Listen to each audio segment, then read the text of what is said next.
Pero actually halos pare-pareho lang yung mga pumping.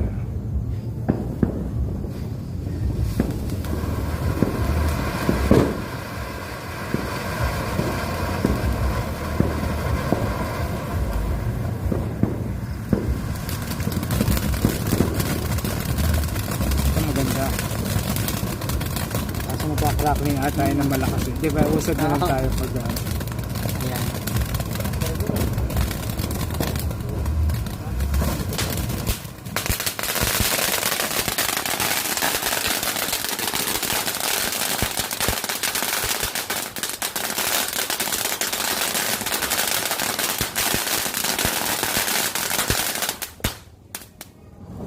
isa pa rin.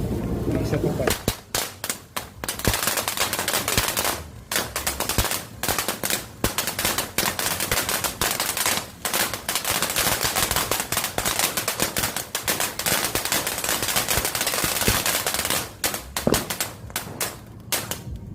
Ayun ang maganda.